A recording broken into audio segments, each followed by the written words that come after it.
But I will also share some theory, if you like, because mindfulness, yes, it's a practice. And there are also some key teachings that are helpful, that can help us understand ourselves better, to increase self-awareness, and so that we can support ourselves better in our day-to-day work, life, and home life, if you like.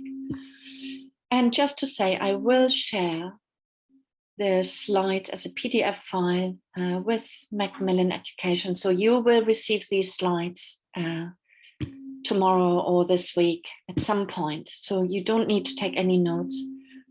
You will also find in the last slide, because this came up in the session this morning, some links to resources, guided meditations, podcasts. So all that information will be provided to you in the slides with active links. So welcome again. This is our session. We will do all together 3 mindfulness practices, short practices that I hope you can apply instantly at work, at home, to help you. We'll briefly recap what mindfulness is. This is for those of you who are new to mindfulness, and I think it's a great way of reviewing, revisiting what mindfulness is. And then we look at thoughts and how our thoughts, what goes through our mind, is not necessarily always true, and how we can begin to relate to our thoughts differently. We do another practice, and then we look at a model, the 3 emotion regulation systems, to understand our emotions better. It comes from evolutionary neuroscience. That's a bit of a mouthful, but it will all become clear, and I think will also be very practical for you to take away. And there will be some Q&A at the end. So do capture any questions you may have along the way. So let's begin with the practice. Let's pause. So Nathan has helped us already to change gear. So this is a powerful practice, pausing, which helps us to stop doing. And sometimes it's not so much the physical doing, getting a job done, but also the doing in the mind, the thinking, the problem solving, planning. So let's find a comfortable spot in our chair. You might also want to stand if you have been sitting all day. Mindfulness can be practiced standing, sitting, lying down, walking. So choosing what feels most helpful right now. If you're sitting, make sure your feet are firmly on the ground, and perhaps your buttocks are against the chair, the back of the chair, if you're sitting on that kind of chair. If you're sitting on a sofa, you might want to just move back a little bit so that you're coming out of slouching to sitting a little bit more upright. Not forcing anything, just to help us be a bit more alert, awake. So feeling the feet, the hands, the sitting bones, and my invitation here is to stop doing and shifting to just being, stopping, pausing, and listening to the sounds around you. Maybe inside, wherever you are, maybe the sounds of people talking, children. Maybe there are sounds outside, traffic, birds, people. Letting the sounds come to you. And then beginning to be curious about what's here now in your experience. With an attitude of curiosity, openness, kindness, interest. What can you notice just now in your body? Physical sensations, maybe there's an ache, itch, maybe some tightness, maybe tightness around the shoulders or in the belly, the buttocks, forehead. Noticing.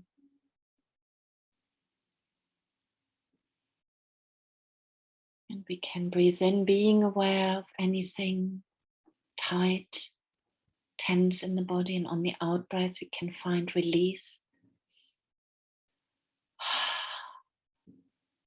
Pausing, releasing, noticing feelings, emotions, maybe a calming, grounding, maybe there's busyness, thinking, thoughts.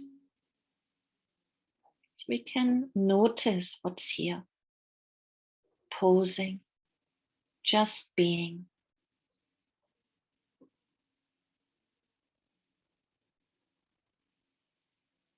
And taking a few deeper breaths here.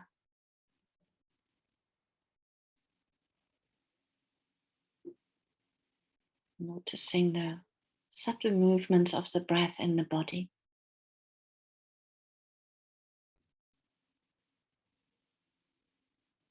And then gently bringing this practice to a close.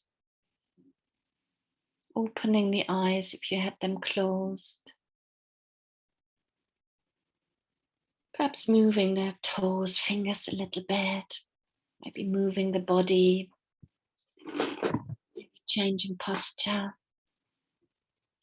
And noticing how you are right now in your body.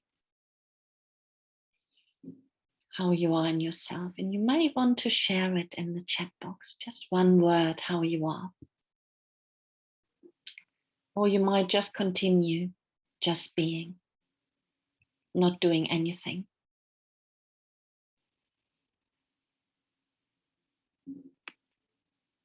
So what is mindfulness? I'm moving on here. My one word definition always is awareness, wakefulness.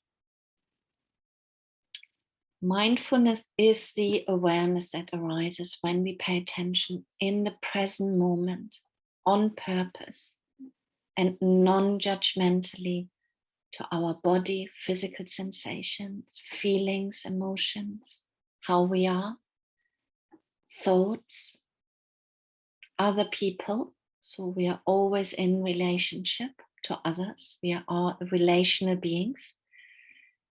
And paying attention to our surroundings, our environment, what's going on around us. Yeah, we are also connected to our environment, interconnected, connected to self, others, and the world around us. So paying attention in the present moment really means grounding our attention in the here and now, rather than worrying about the past, or ruminating about what already happened, or worrying about the future. On purpose means intentionally paying attention on a particular spot, on a particular object, like the body, like the thoughts, like someone. Yeah? When we are with someone, paying attention to that person fully, and with an attitude of kindness, openness, non-judgmentally. It's much more important how we pay attention, the attitude we bring. Is it open, curious, interested, or is it contracted, closed down? That makes all the difference.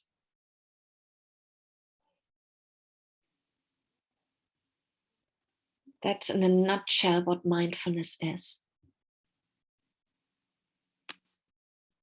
So let's look at thoughts and how thoughts are not necessarily facts. Not everything that goes through our mind is true. Or we are not our thoughts. We are so much more than what's going on through our mind. Yeah, when we have a thought, I'm stupid, most of the time, that's not true. That's a judgmental attitude. We are so much more than that statement, that thought.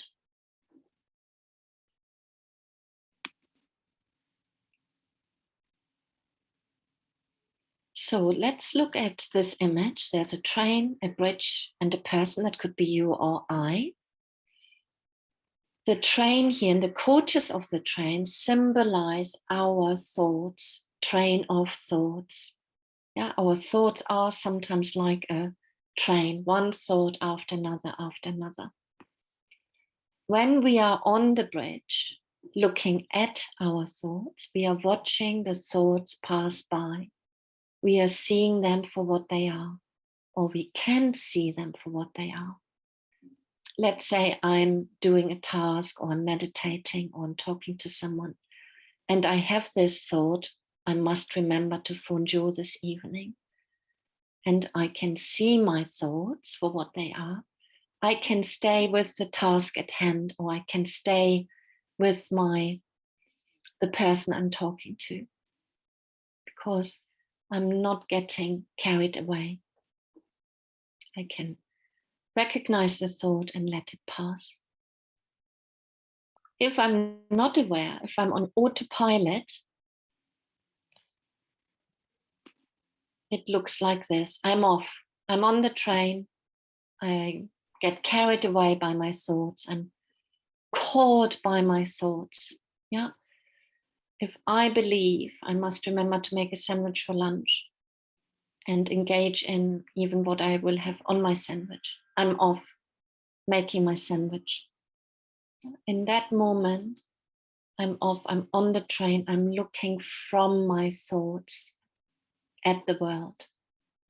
I'm becoming, if you like, that thought. It becomes my reality. So looking at our thoughts from a distance, and we can see them more for what they are, or we get carried away. So there are different ways that we relate to our thoughts. Some ways are more helpful than others. Typical unhelpful habits of the mind that we all have is when we push thoughts away. When there are thoughts that we don't like, we go into battle with thoughts. Oh, thought, go away, go away. Only for the thoughts to become more. Yeah, if we do this with our thoughts, they get more and overwhelm us. Or, as we've just seen, sometimes we have the unhelpful habit of getting carried away by our thoughts. We buy into our thoughts. We believe our thoughts. And that has an effect on us. Yeah? If we believe I'm stupid, I'm not good enough, why do I always do like this? Others are better than I. If we believe that, that has an effect on us and undermines our well-being, mental health, and resilience. There's another way, and mindfulness, becoming more aware of our thoughts, can help us develop another habit, more helpful habit of the mind, which is about seeing our thoughts for what they are, just thoughts. So when thoughts arise, we can recognize them. Hello, thought. Thank you, thought. Acknowledge them. Goodbye, thought. Letting them go. And that can bring freedom and create some space.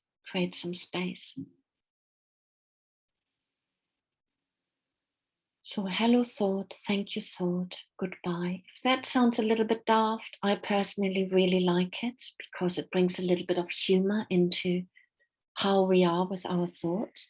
You could just, when there are a lot of thoughts in your mind, you can just say, oh, thoughts, or here you are, thoughts. Yeah, acknowledging them, not fighting them or getting overwhelmed by them, but just say, oh, hello, thought, thinking. Goodbye, letting them go. So relating to our thoughts differently, yeah, with curiosity, with wakefulness, awareness, and seeing them for what they are, not necessarily true. A helpful way of working with thoughts is also to ask ourselves, is this true? Is this really true that people think X, Y, or Z?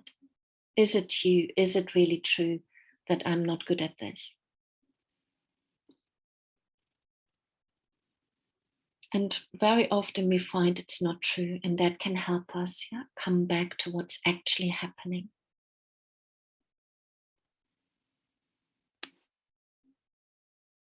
So let's do another practice, and this is helpful, particularly when we have a lot of thoughts going on in our mind, when we feel unsettled, because our mind feels busy or we feel all over the place. What helps us settle?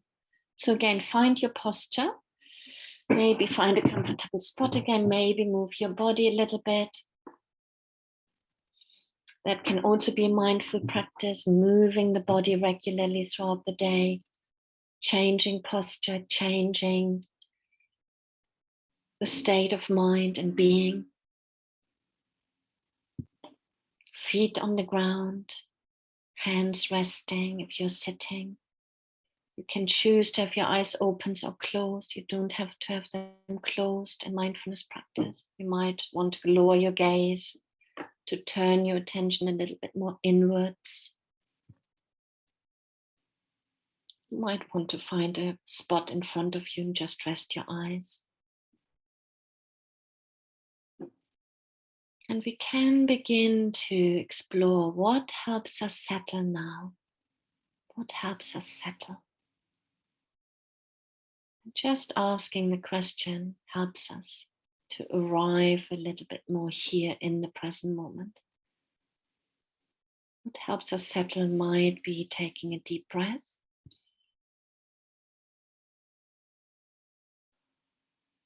What helps us settle might be listening to the sounds or having a look around the room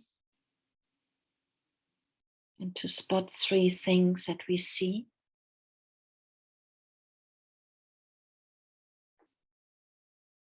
What helps us settle sometimes is putting a hand on the heart, getting in touch with ourselves like this. What feels right for you in this moment to settle? Sometimes it means lying down or stepping outside.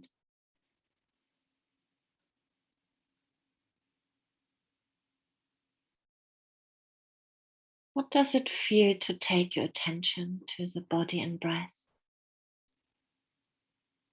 The breathing body, noticing sensations, subtle movements perhaps of the breath in the belly or chest. What do you notice? Bringing a curious, open, non-judgmental attitude, whatever you're noticing just now.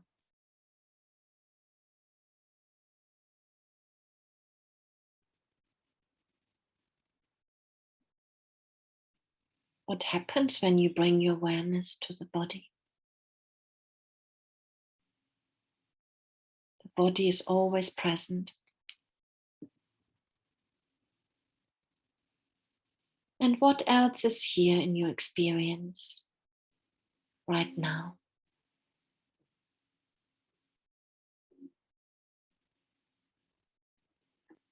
How are you feeling? What are some thoughts?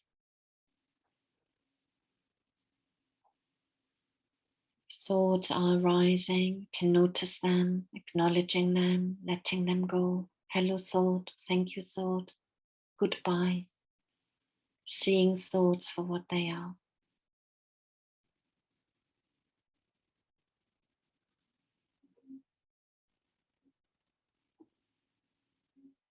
Taking another deep breath. Then gently bringing this practice to a close. You Again, you might want to move your body slightly to make the transition from paying attention with this attitude of curiosity to redirecting your attention to the next bit of the session.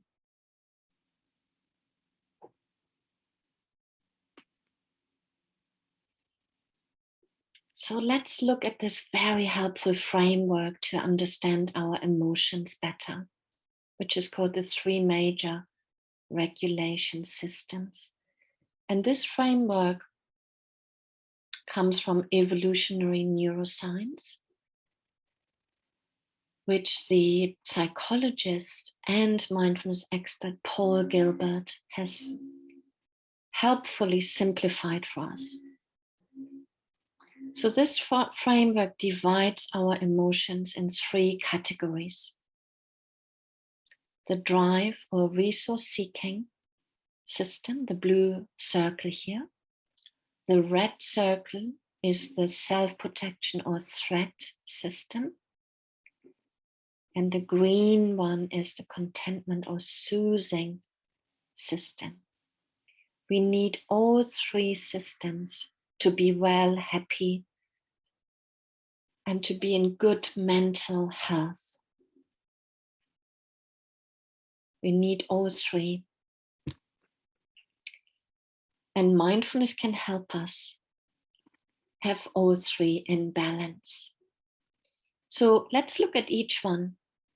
The blue one, the drive and resource-seeking system, is about our natural need to thrive, to do well, to contribute, whether that's at work, to do work that we feel contributes to something, whether it's voluntary work, whether it's caring for someone. It's about achieving, it's about succeeding, it's, as I said, doing well. It's about getting the good things in life. And when we are in the blue system, we feel driven, in the positive sense. We feel alive, vital, excited, satisfied, fulfilled. That's the blue system, our natural need to thrive, to be active in life. The red system here, the self-protection and threat system, gets activated when we notice that we are in danger, or that when we feel threatened. And it really is to protect ourselves and those we love. And when we are in the red zone, our fight, flight, freeze response gets ignited. And when we are in the red zone, emotions such as fear, anger, withdrawal, despair, hopelessness, sadness, depression, anger get ignited.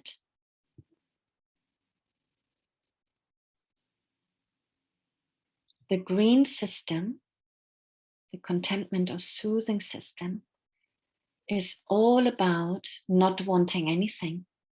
It's about just being. It's about pausing. The initial mindfulness practice, pausing, stopping. As soon as we pause, we increase the volume of the green system. When we are in the green, we don't need anything. It's all about relaxing, being playful, enjoying what we are doing. It's about connecting with others. It's about kindness. It's about feeling safe, peaceful. It's about experiencing gratitude, love, compassion. And when we are in the green zone, as the title of the green system says, we feel content, connected, loved, relaxed. So my question to you is, where do you most spend your time? Most of us, I know this from experience, from my own experience and from my work, most of us spend most of our time in the blue and red zone, and not so much time in the green zone. So 2 questions here for you. Where do you spend most of your time, and how can you redress the balance? Mindfulness can help us become aware of where we most spend our time and begin to perhaps increase the volume of the green system. So what are some things you could do more of to increase your well-being, to help you be more resilient? The more we feel resourced, the more we can be resilient in our day-to-day. So that could be different things for different people: spending time in nature, walking the dog, spending quality time with friends, dancing, singing, playing music, lying on the sofa, watching a nice film. All these things: baking bread, cooking a nice meal, gardening. I love gardening. So you can reflect a little bit on that and bring in a little bit more of green. Mindfulness meditation, of course, increases the green. Having said that, let's do another practice before we bring closure. So the 3 major emotion regulation systems can also help us to understand others better and what's going on for others, and where they might be when they feel perhaps stressed. They might be in the red zone and they need a bit of green, maybe a walk or a break. So let's pause. Let's have another mindfulness practice. Let's settle again. Let's make the transition from listening, from doing mode of mind, listening, taking in, to being here, practicing. So this is the breathing space practice that comes in 3 stages. The first, again, is to notice what's here in our experience and to allow what's here to be here as it is, whether that's unpleasant experience or pleasant experience, whatever it is, tightness or anxiety or tiredness or relaxation or happiness, whatever is here can be here. Physical sensations, emotions, thoughts.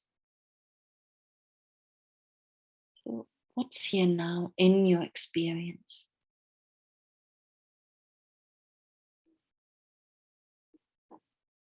And then the second step is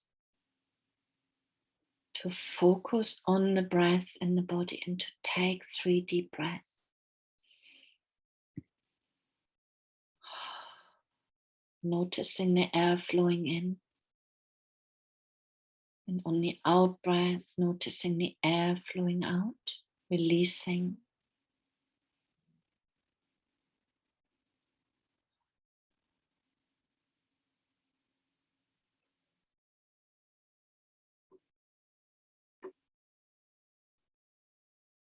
Finding ease on the out breath. Coming more into this moment, calming, grounding. And the third step here is to broaden the awareness, to gain a broader perspective, to see more clearly what's actually going on. And this breathing space can help us to respond more rather than react, to feel we have more choice about how to respond to what's happening.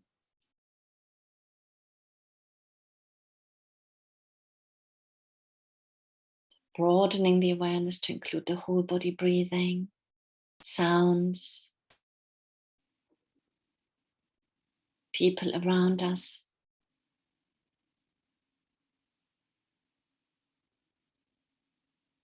And then bringing this practice to a close. Once again, moving the body a little bit, making the transition. So I'm going to stop sharing. Thank you very much for being in this session, for engaging.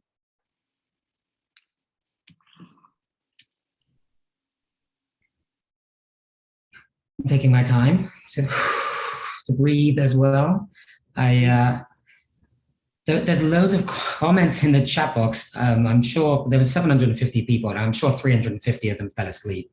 It's so calming, so relaxing. There's so many lovely, one of my favorite comments actually that came through in the chat box there was, "I love myself." What a great comment. Wow. So helping people to connect with themselves, such an important aspect. Somebody else mentioned, just how stressful being a teacher is. Teachers can often become so high strung. So, finding that inner peace, working through some of these techniques, it is so important. And there were so many people saying, "I feel so relaxed like this. I feel empowered. I feel enlightened." So thank you so much, Karen. It's such a lovely session. I'm going to take this recording and play it on my commute to work because I think I need it. For anybody that's ever driven in Dubai, your voice on that road will change my life, probably. Wow. I hope so. Oh, wonderful. Yeah. We do have a couple of minutes. So I think most people were really enjoying and getting into the experience. So there wasn't that many questions. There was one, and you did kind of address it a little bit. The question was about promoting well-being amongst their students. A lot of what was being discussed was perhaps focusing on ourselves as teachers, who we are, how we accept that. But somebody was asking about, well, okay, maybe I'm working on it myself. How can I work on it with my students as well? And is that important? Absolutely. Yeah. We had this actually this morning as well. Someone asked, how can I bring this into the classroom? And I was delighted because you can always, as a teacher, invite students, including yourself, to pause. Yeah. We can say, let's begin the session here, the class, by pausing. Let's just take a breath. Yeah. Maybe let's just look at each other. Who's here? Yeah, that's so nice. Let's slowing it down, isn't it? To look around. Yeah. And that came across in your last point, actually, about being able to experience the breathing of others. Yeah. So not just being inner focused, but yeah. having that external focus as well is really important. In fact, somebody actually asked, someone also mentioned in the chat box about the need to build it into lesson plans, is to actually make it something, not just something that you kind of tag on to what we're doing, but actually give it its own purpose. Yeah. I think it's so important to really foster the relationship we have with ourselves, because I was delighted to hear that comment. I love myself, but many, many people don't love themselves and are very, very critical and put themselves down. So including it in the lesson plan, yes, to foster a healthy inner relationship, liking ourselves, that is really what brings resilience, but also fostering relationships between ourselves. Breathing together immediately brings connection, brings a little bit more of common humanity. Oh, we are all so similar, and immediately the atmosphere in the room changes. Yeah, that's so it's nice. powerful. And people are agreeing in the chat box. I can see Susan, which I feel might be Sarah in disguise. She's also saying include brain breaks. And actually, if it was Sarah or if it is Susan, maybe it's a relative, she was relating it in terms of relating it to students. So going back to that question, I think thinking about individual students and where are they in the red, the green, or the blue? How do they feel while they're doing certain activities or throughout the class? How does it change? How can we help them to move from one color to another? Are they driven? At what points do we want them to be driven? If we're doing the communication activities, as Sarah was mentioning, perhaps we want to move them into blue. In another activity, we want to move them more into the green. But finding ways to shift them away from red and into blue and green. I think that's really nice. That's really helpful to understand others better. And of course, all three have a downside, which I didn't have time to talk about, because we can be too driven. And then it's time to get in a little bit of relaxation, or a moment to breathe or pause. Yeah, really nice. Okay, well, we've come to the end. In fact, there was one other thing that somebody mentioned, and that if teachers are very stressed or high strung, as they mentioned, somebody made a really nice comment about the way that they blow off steam.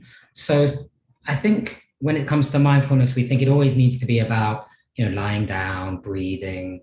But actually, it's about finding ways, personal ways to release that pressure, release that tension, release that stress. They brought up basketball. They go and play basketball. Some people read, some people do high adrenaline sports, jump out of planes. I think finding what works for you is really important in this, right? Yeah, very much. And it's a big myth that we have to sort of lie down or sit cross-legged, close our eyes to become more aware or to become more mindful, present. No, it's really about self-awareness, awareness of self and others, and what's helpful for us. Yeah. And I think there's also a misconception sometimes that it's about switching off, but actually I think it's about channeling, isn't it? Like focusing on a singular thing, channeling the mind. Yeah, And paying attention in the present moment on one thing at a time. That's right. It's not switching off at all. It's quite the opposite. Being aware of what's happening right here, right now.